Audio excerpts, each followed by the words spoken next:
నమస్తే and welcome to hit TV. భరణం విషయంలో అలహాబాద్ హైకోర్టు కీలక తీర్పునిచ్చింది. ఉద్యోగం ఆదాయం లేనందున విడాకులిచ్చిన భార్యకు మనోవర్తి చెల్లించలేనంటూ భర్త చెప్పడం తగదని స్పష్టం చేసింది. ఉద్యోగం లేకున్నా సరే తన నుంచి విడిపోయిన భార్యకు భరణం చెల్లించాల్సిందేనని తేల్చి చెప్పేసింది.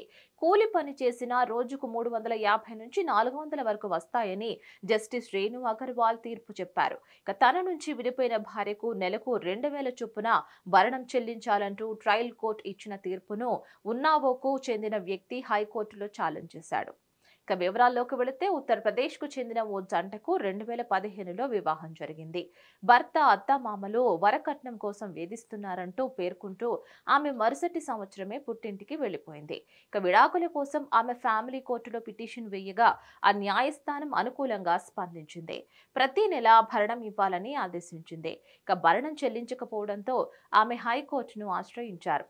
ఆయన వాదనలు వినిపిస్తూ తనకు కొద్దిపాటి భూమి ఉందని, కూలి పనులు చేసుకుని బ్రతుకుతున్నానని తెలిపాడు. ఇక తనకు ఆరోగ్యం బాగాలేదని, తల్లిదండ్రులు అక్కా చెల్లెల బాధ్యతలను చూసుకోవాల్సి ఉందని వివరించాడు.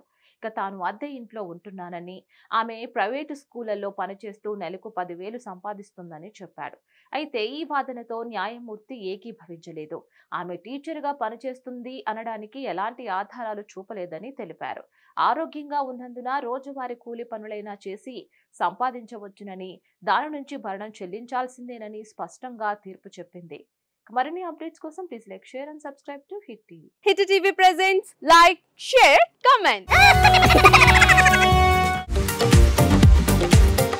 టీవీ వాళ్ళకు కూడా నేను ఒక సర్ప్రైజ్ ఇద్దాం అనుకుంటున్నాను. మీరు మాత్రమే జెస్సీ ఎందుకు అయ్యారు? ఇలాంటి అమ్మాయిలకి పిలవడానికి బాగుంటుంది.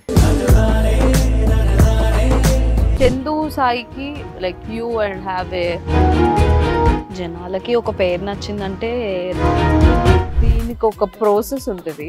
ఎందుకు ప్రాసెస్ డైరెక్ట్‌గా వెళ్ళిపోదాం. ఏదైనా ఒకటి మర్చిపోయినావా నువ్వు? మర్చిపోయినా మేడం. ఏం మర్చిపోయావు? నా గుండె. ఏదో ఆ టైంకి మన సుడి బాగుంటే ఎవరన్నా చూపిస్తే రాయగలం కానీ డోర్ టు డోర్ సేల్స్ చేసేవాళ్ళు. శారీ వస్తుంది, శారీలో వెనకాల కట్టుకుని